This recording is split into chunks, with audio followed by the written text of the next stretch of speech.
biggest mistake that I did in my life. 2015, started the business. I had no idea. I didn't have money. I didn't hire a consultant, any of that. So I just went and I went on IRS website and I say, start a new business. And the first thing was sole prop. Sole prop is a contractor. So think about construction, right? You go and you fix somebody's wall. You're a contractor. So that person typically is a sole proprietorship.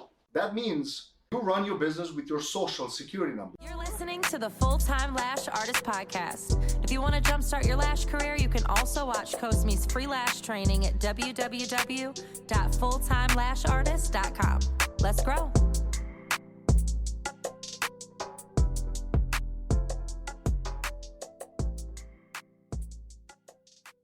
That's public information. Anybody can.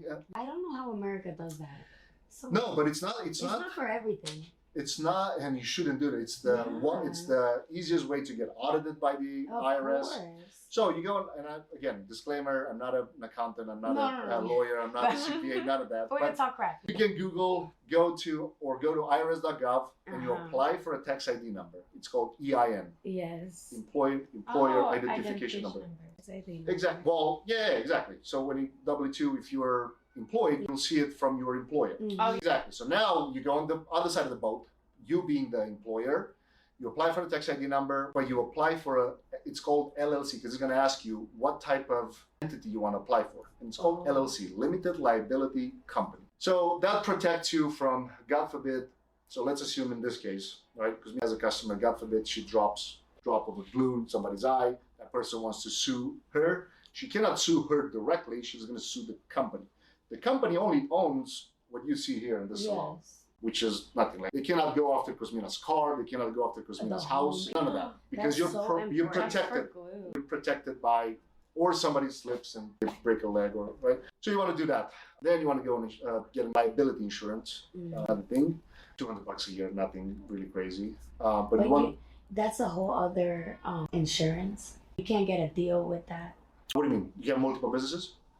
That would be for multiple businesses. No. Because you have your home, you have the insurance, you got the car. You call the same agent and you tell him or tell her, hey, I just open up a business. I do lashes. You make sure you explain that you don't do nails, you don't do hair, you don't do makeup, because everything has its own type of liability. So I only do eyelashes. That's it, unless you do other services, right? Thank you. And then I'm just gonna give you natural policy liability. You protect it up to, I don't know, $500,000 or something like that. And it's only $300 a year. That's it. You renew it every year. Nothing crazy. All right, so back to the question with the name. There's really no right or wrong, right? You can take some examples. In this case, when the only reason that we said, all right, I'm gonna separate, because Mina had before this a cleaning company. I don't know if she had a chance to tell the story. Yeah.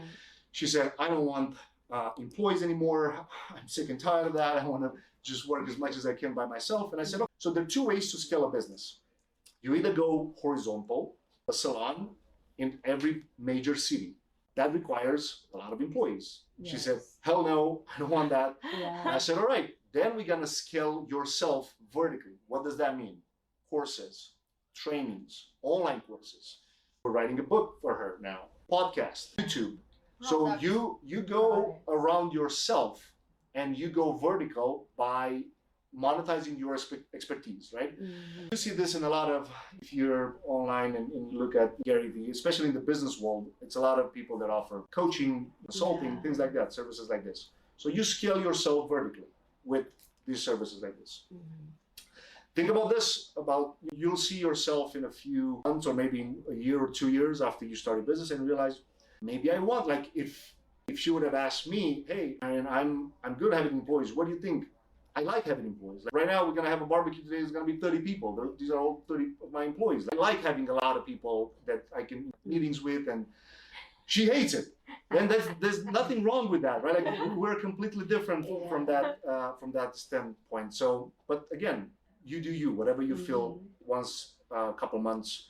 I have a question. Yeah. Because, when I was thinking of doing this, the reason was because I know a lot of Spanish barbershops over there and salons. So they split it. They like to split it, or they'll do like rooms and you rent it. Yeah. So how do you have an LLC in a room that's not stable? let's say you'll still have your own brand, your own LLC. So let me make sure I understand. You mean you renting a room, or you you owning the building and renting it to somebody else? You rent a room. You rent the room as you go to like, them. kind of like a barber. Like a barber does, they rent the chair, right? And they give Yeah. you a chair. So we were talking about this 2 days ago. We said you grew yourself out of this, so we're looking now for a bigger space. But, So I'm sorry to cut you off, but I address Your like, name. Can you do your name in there? If Well, it's like a for the- different salon? for the LLC and everything. Like they're gonna ask you for those things like address, and what if you change out of that and it doesn't work out with that? oh, spot? changing the address? You can change your address every week if you want. Does it matter where you do your work? Is your brand just like it goes everywhere with you, right? Yes, but here's what's really important from a Google standpoint, from a search engine optimization. The moment, so imagine what's the main city here, Boston, right? Yeah. If you could have a Boston address, you're gonna have a lot more people searching for lashes in Where? Boston versus lashes in Medford versus lashes in. Yeah. It's a different thing when you search lashes near me and people are in Haverhill or Peabody or whatever it is.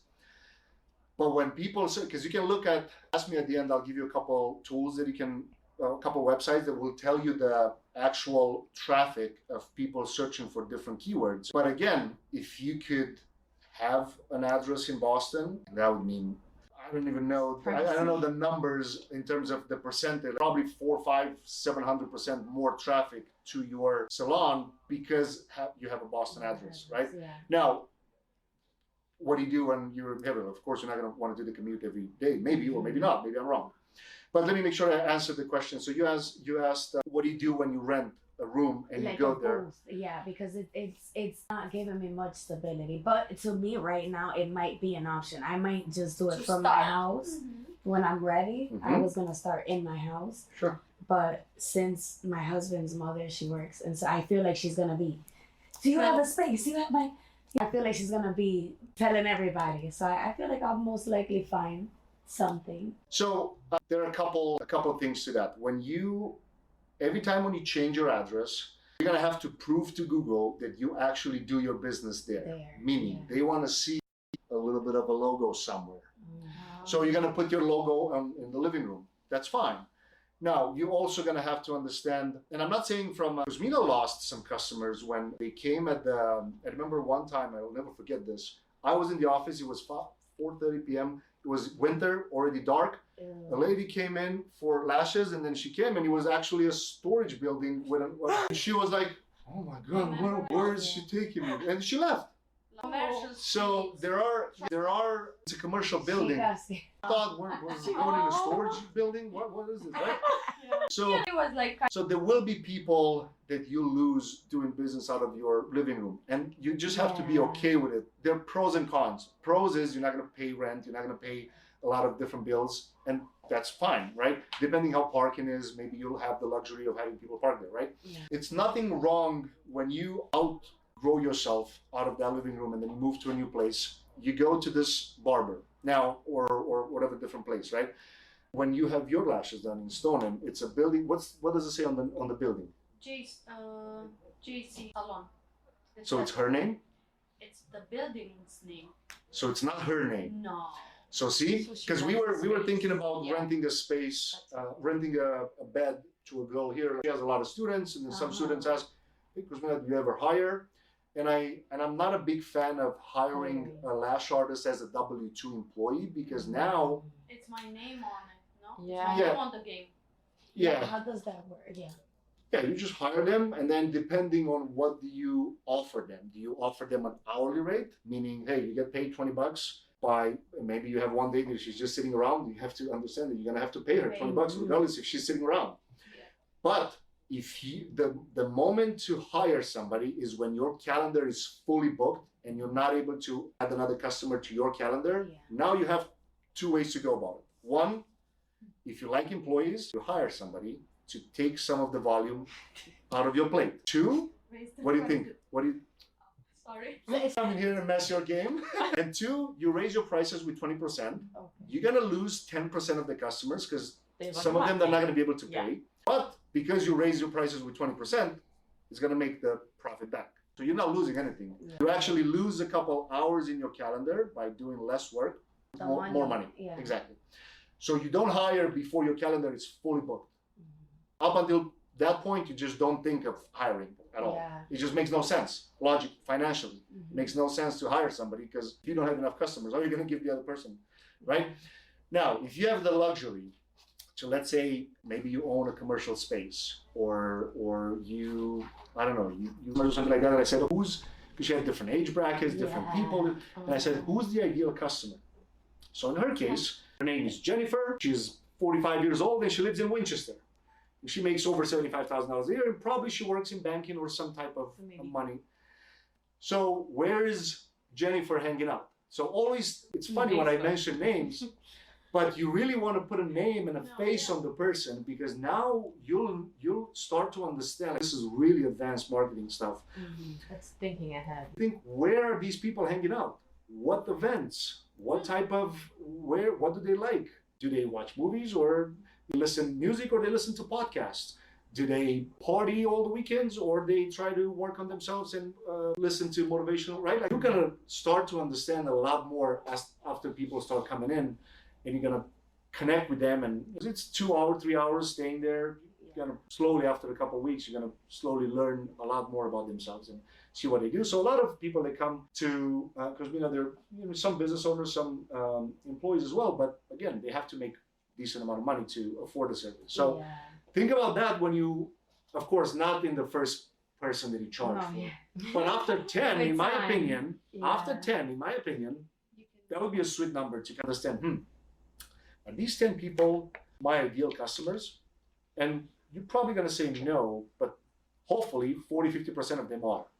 So then based on those 40-50%, you're going to start building your referral program. So you're going to tell them, hey, by the way, in case you have a friend, don't forget I have this referral program. I'll give you $25. Because we're going back to this. When you start advertising, let's say you start on Instagram because it's the easiest and fastest way to get something going. Like you can boost it $10 a day. Now, is it boost a post the most ideal way to do it? No, but it's better than nothing. Instead of trying to take so many online courses to learn how to do it because Instagram is owned by Facebook and it's a different platform. So the easiest way is just to get one thing going, right? If you got a passion for lashes, let me see it. It's time to level up.